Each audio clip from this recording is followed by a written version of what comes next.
อยู่หลังจากนี้คือห้ามตกสะเกิดนะคนตีโทเนาะเสร็จละเขาโทรอย่างเสร็จเรียบร้อยโทรเก้าเลยว่า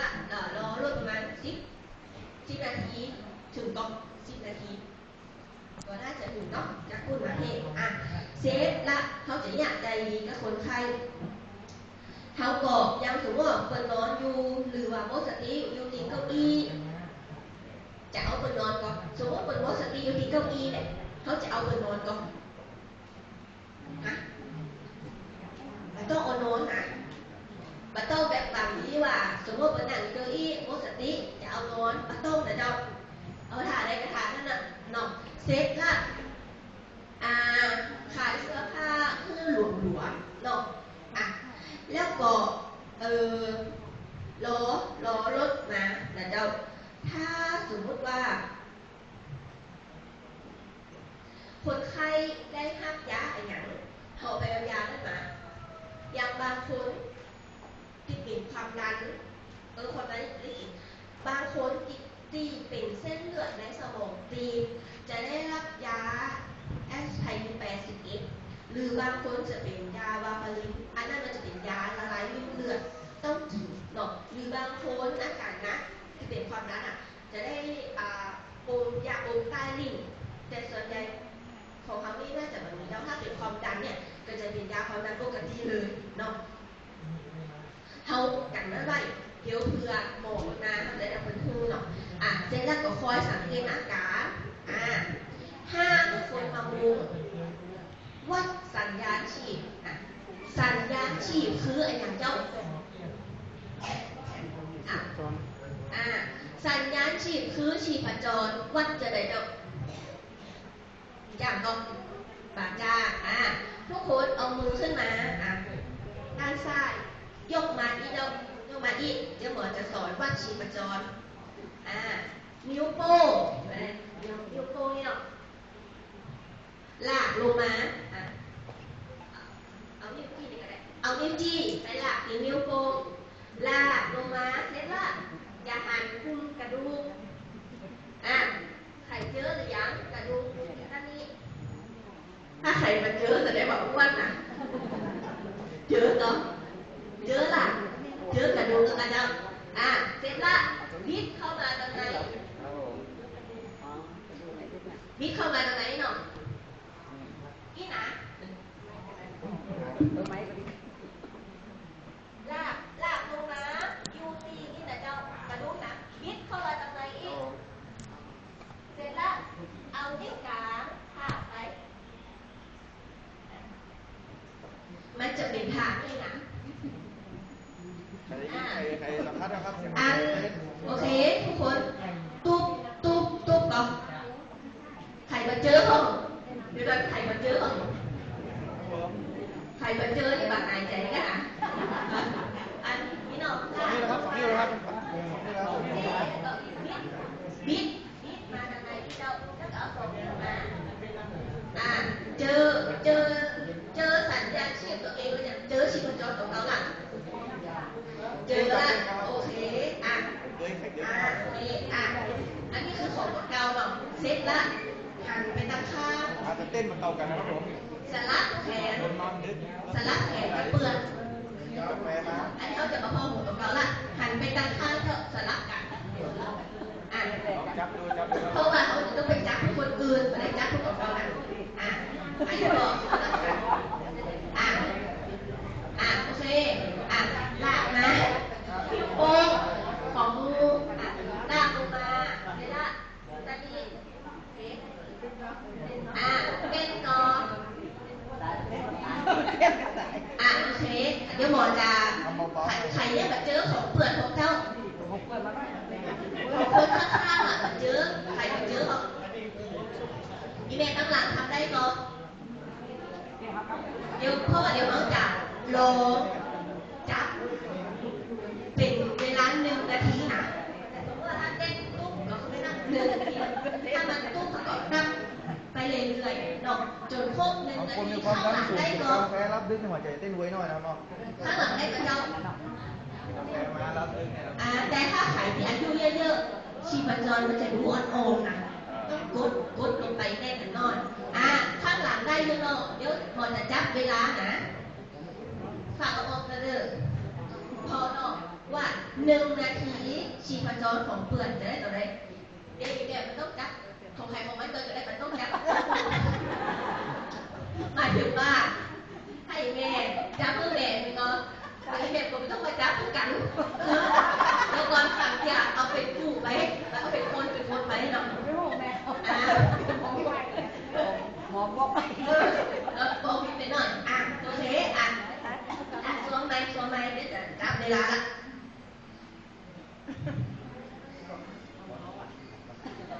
ออกไปกันเลยอันนี้เขาจะนับถึงจำนวน1 นาทีเนาะอันกำแพงของเปื่อนเจ้าเอาใครก็จะได้เดี๋ยวจะสลับกันเจอแล้วเนาะมีสมาธิห้าม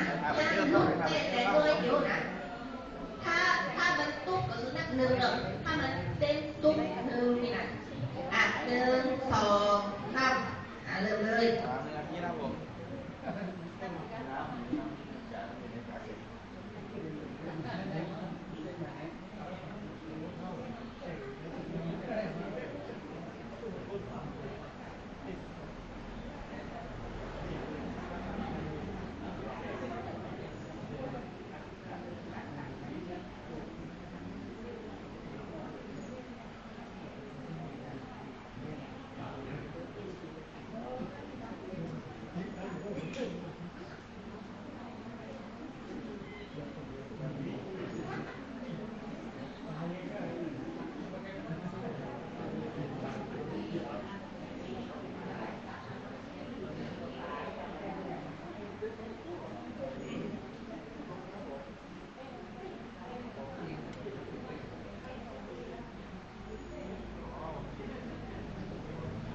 โอเคจบละพ่อมีเท่าไหร่เนาะ59เนาะแม่มีเท่าไหร่77เนาะใครตั้งหลักได้เท่าไหร่เจ้าคู่ละ1 นาทีได้กี่ข้างหาตั้งหลักได้เท่าไหร่คะ1 นาทีได้กี่ข้างครับเดี๋ยวเขาจะแหลกเนี่ยละเอาตั้งหลักของคู่ละนี่ถ้าสมมติเราถ้าคนที่อายุเยอะๆชีพจรจะเริ่มต่ำลงแต่เราตั้งจากอาการนี้ถ้าถึง65อย่างนี้แต่ถ้าเป็นคนในปกติก็ไว้กลางคนอย่าง80 บาทขึ้นแต่ถ้าสมมติว่า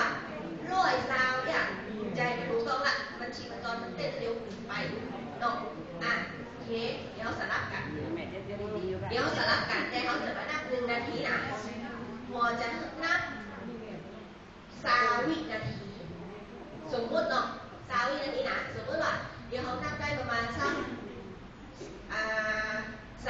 เนาะ20เกือบใน20 วินาทีนะแล้วเขาจะเอาเลขตัวเนี้ยมาคูณ3ซึ่งมันต้องนับละ1 นาทีคูณ3มันจะได้พูดว่าชีพจรมันมีตัวใดเนาะโอเคเปลี่ยนกันอย่างตั้งหลังนี่ต้องพูดแล้วนะได้จะถามนะตั้งหลังเนาะกันเนอร์เดี๋ยวกันเนอร์เดี๋ยวจะเวลาจะข้างหลังพร้อมไหมคะพร้อมแล้วเนาะทุกคน1 2 3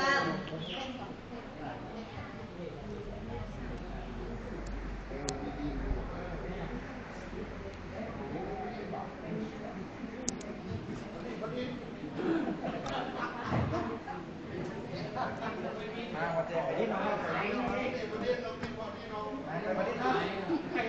โอเคพอไอเมียได้ตัวไหนพอได้ตัวไหน36เนาะอันนี้สาวแล้ว20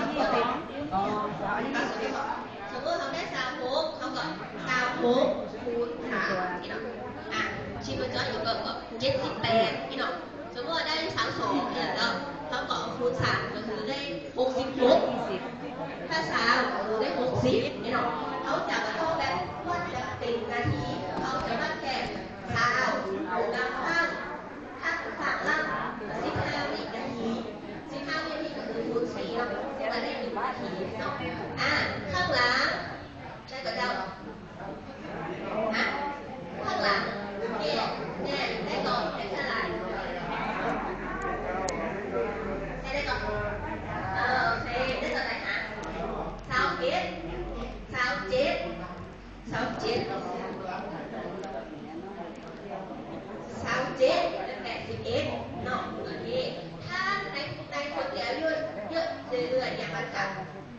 พจรเนี่ยจะคำเนี่ย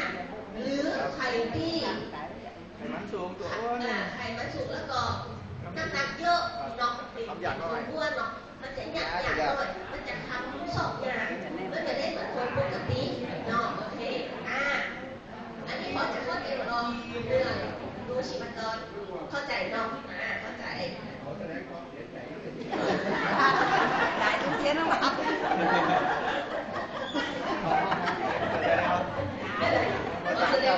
ได้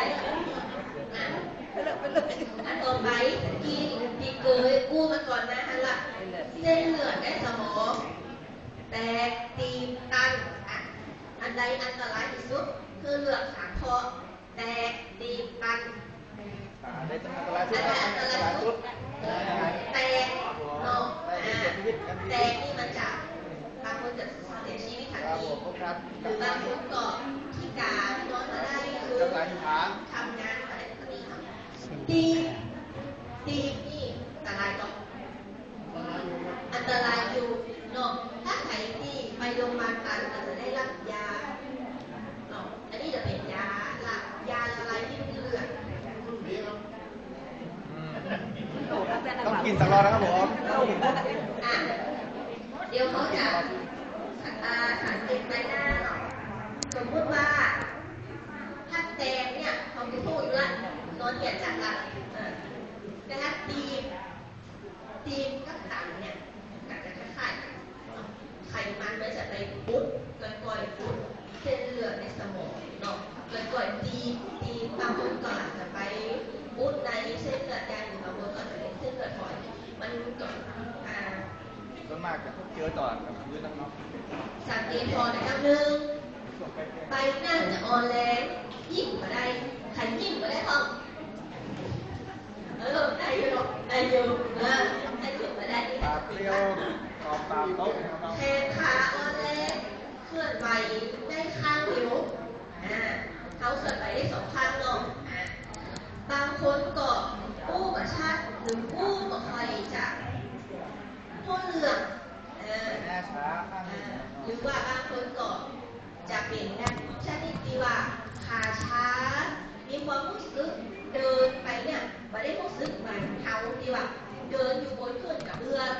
จะเดินเหมือนว่าเดินอยู่บนแผ่นอะไรสักอย่างขาจะชาเดียวหรือบางคนสายตาจะผ่ามัวพอจะมาค่อยจะชัดนี่เนาะบางคนก็จะเจ็บถ้าบางคนอากาศเยอะๆก็จะโรคลงมือเพราะว่าไขมันมันจะค่อยๆตีไปเรื่อยๆเนาะอันแรกทำมาพอกันว่าสมมติว่าญาติเขาเราเป็นความดันทุลักขาดยาสมมติว่าไม่ได้ขาดยาคือยุดยาเป็นคนอยู่เนาะไปสังเกตในใบหน้าเจ้าหนึ่งว่าถ้ามองเพื่อเปิดยิ้มเพื่อจะมายิ้มหรือมันยิ้มมาได้เนาะปากกับโต๊ะแต่ก็ให้หนูนี่แต่ก็นี่นะปากก่อนกับโต๊ะเนาะอันนี้คืออาการละเป็นอาการละอาจจะตีหรือจะตันเนาะสองยกแขนมาได้เท่าเขายกแขนได้ก่อนเขายกแขนได้นอกยกแขนมาได้แต่บางคนก็จะเป็นแค่ข้างเดียวบางคนคือยกมาได้ข้างนี้และข้างนี้ปกติมีเนาะปกติแล้วก็ลองถามสังเกตพอว่าคนกู้ชัดก่อนถ้าคนกู้แบบชัดปากเดียวยกแขนมาได้สัญญาณมาละอาจจะถึงสักอย่างหนึ่งเพราะว่าเส้นเลือดสมองจะตีหรือว่าเส้นเลือดในสมองจะตันเนาะน่าจะได้เจ้าเลขอย่าง1669เนาะโทร1669หรือว่าสมมติว่าเขาขี่รถมันต้องโทรเจ้าขึ้นรถแล้วก็ไปโรงพยาบาลเลยเนาะเสร็จแล้วบอกมันจะเนื้อยาแล้วก็ได้นอนโรงพยาบาลถ้าใครเป็นเส้นเลือดในสมองตีบมันจะเนื้อยาแล้วก็ติดตามอาการจนอาการเริ่มดีขึ้นก็ได้กลับมาบ้านเสร็จว่ายาความดันที่ได้กินก็จะเปลี่ยนก็เลยจะได้ยาตีปริมาณที่เพิ่มมากขึ้นเนาะได้ยาเยอะ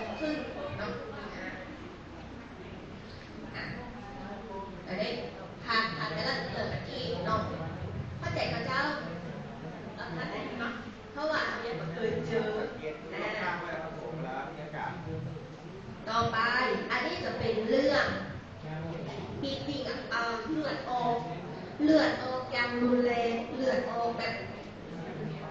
เลือดออกเยอะเนาะเลือดออกเยอะในไหนพอสมมติว่า